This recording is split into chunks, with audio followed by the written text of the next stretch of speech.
we are continuing an overview, if you will, of a number of wonderful passages in the scriptures that center around the miracles of Jesus. And we have noted that they all are interesting events in and of themselves, but they tell us much more. And so it is with our passage today that is found in Mark's Gospel. If you'd like to turn there, or if you'd like to listen, either way, we pick up a story that is a dramatic story. It's in chapter 5 of Mark's Gospel. And Mark tells us the story in these words.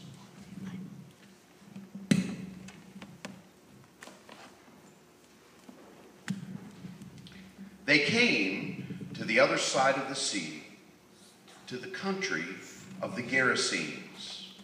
And when he, Jesus, had stepped out of the boat, immediately a man out of the tombs with an unclean spirit met him. He lived among the tombs, and no one could restrain him anymore, even with a chain.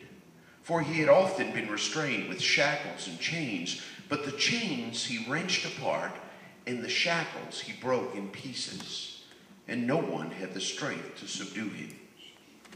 Day and night among the tombs and on the mountains, he was always howling and bruising himself with stones. When he saw Jesus from a distance, he ran and bowed down before him, and he shouted at the top of his voice, "What have you to do with me, Jesus, Son of the Most High God?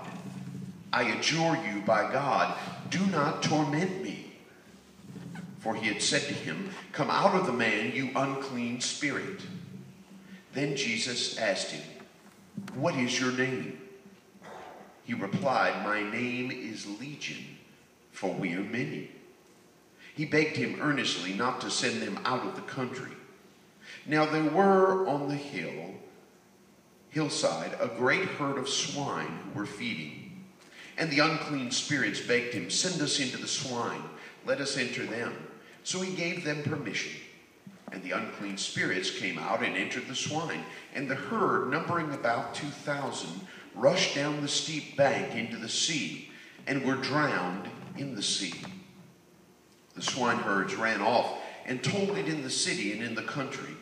Then people came to see what it was that had happened. They came to Jesus and saw the demoniac sitting there, clothed and in his right mind, the very man who had had the legion. And they were afraid. Those who had seen what had happened to the demoniac and to the swine reported it. Then they began to beg Jesus to leave their neighborhood.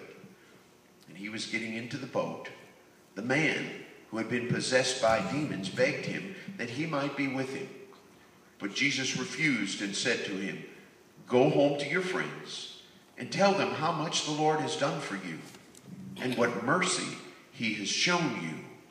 And he went away and began to proclaim in the Decapolis how much Jesus had done for him. And everyone was amazed.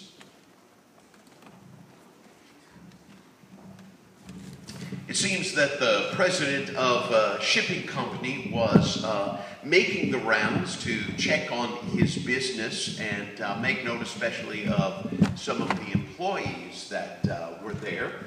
And so he arrived at the shipping warehouse and called the manager over and said, "I want to walk around and observe our operations and our employees. But I don't want you to say a word. I want to talk to them and see how they are, what kinds of people we have around here." And so he did. He walked around and he found employee after employee, and he would quiz them about their work and especially how diligent or industrious they were. He came to a portion of the warehouse and he saw a young man who was sitting around. He wasn't doing anything. In fact, he was whistling and just enjoying the fine day. He was there, and the owner came up of the shipping company, and he was taken aback, and he said, "Young man, You're sitting around here just enjoying the day. And the man said, that I am. He said, well, let me ask you a question. How much do you make a week? And the man thought for a moment. He said, well, I make about $250 a week. So this owner reached into his pocket. He pulled out some cash and he laid it down on the crate. He said, there is your pay for the week. Now you get going and don't ever come back here. You are the laziest man I have ever seen. And so the man took the money and shrugged and he walked off. The owner turned to the manager and he said, I want to know one thing. Who hired that young man? And the manager said, well, sir, none of us hired him. He doesn't work here. He's come to collect a package. Appearances sometimes are misleading, aren't they? Sometimes we have a particular perspective and we just know that such and such is the case. And we operate accordingly. And we do that often based on our perceptions and appearances. Think for a moment about some of the dramatic changes, perhaps, that you have seen in someone over a period of time. Sometimes for ill, sometimes for the better. Sometimes we can't believe it when someone has recovered from an illness or maybe some type of addiction or some terrible period in life, and we look at them and they look so much better and we are relieved. Sometimes we become concerned or worried about someone who appears to be going through a difficult time, and maybe the reverse is true. Sometimes those appearances are misleading, but other times they give us insight into what is happening on a deeper level in people's lives, and we have reason to be concerned or reason to rejoice with one another. I have a feeling that such was the case with the gentleman in question whose story Mark relates. You see, he gives us a snapshot event of a particularly amazing miracle, an event in Jesus' ministry. But the truth is that the story reaches back for some time and actually reaches forward for some time, and we don't know all of the details.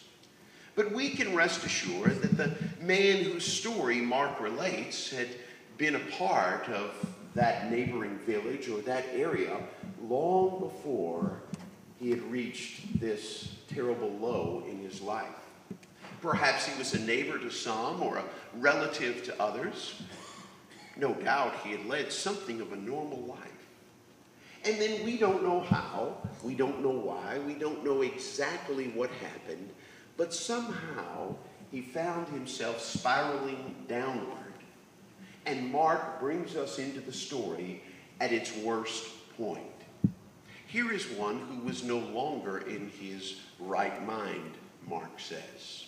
Here was one who lived out in a place of uncleanness to the Jews. He lived among the tombs. He wasn't clothed. People could hear him howling and carrying on night and day. Not only that, but Mark tells us his strength was superhuman, so that they tried to bind him that he might not harm himself or others, I'm sure. But he broke free from all of the shackles and the chains. People avoided him at all costs. He was left to his own devices. And there he was in the mountains among the tombs, avoided by any villagers or passersby in the area. And then later, in dramatic fashion, we find that a change has occurred, a seismic change, so that at the end of the story, the man is restored. And Mark tells us in a very specific way, in his right mind,